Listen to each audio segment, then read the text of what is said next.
गंदगी के ढेर और गंदा पानी, ये मनाजिर रावलपिंडी के नाला लेई के नहीं बल्कि वफाकी दारुल हुकूमत इस्लामाबाद के सेक्टर G7 में बनाई जाने वाली एक पुल्ली के हैं, जो एक मकामी शख्स ने बनाकर आबादी को तोहफा दिया।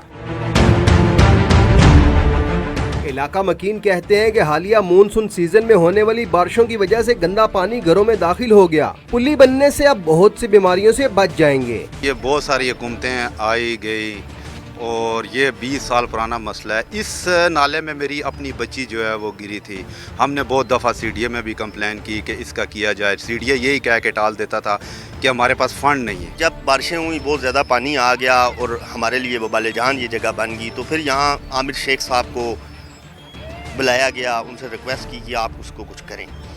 उन्होंने अपने ज़ाती पैसे से सब कुछ किया। इलाका मकीनों को पुली बनाकर देने वाले शख्स का कहना था कि सरकारी महकमों में दरख्वास्तें दे देकर थक गया था, अल्लाह की रजा के लिए ये काम किया है। कैमरामैन बिलाल खान के साथ मोहम्मद ताहिर नसीर, डॉन न्यूज़, इस्लामाबाद।